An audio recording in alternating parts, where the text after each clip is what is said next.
Professor Meldrum specializes in the anatomy and foot morphology of primates.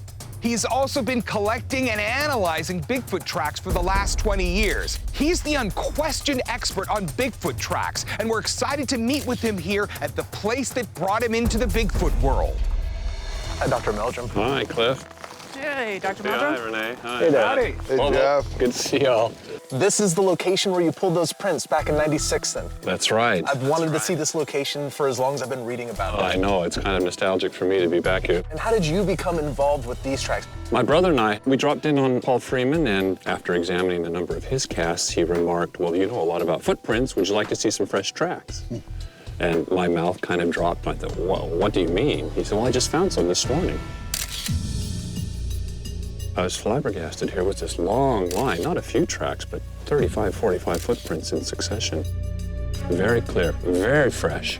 And how did the creature come to this spot? This thing was probably foraging down the Mill Creek drainage, followed the irrigation ditch around the shoulder of the hill.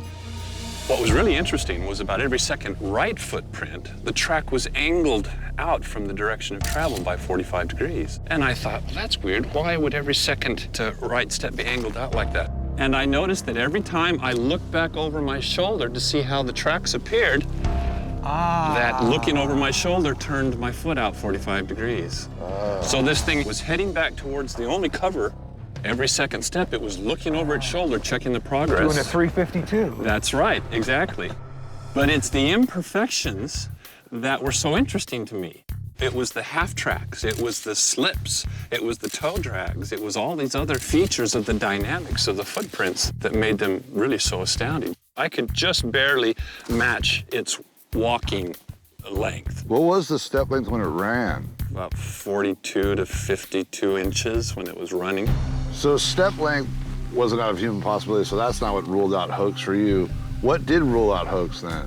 They didn't bear the mark of a rigid prosthetic that was forcefully stamped into the soil, but they looked very dynamic in the way in which the foot interacted with the soil, had slide-ins of the heel and drag-outs of the toes.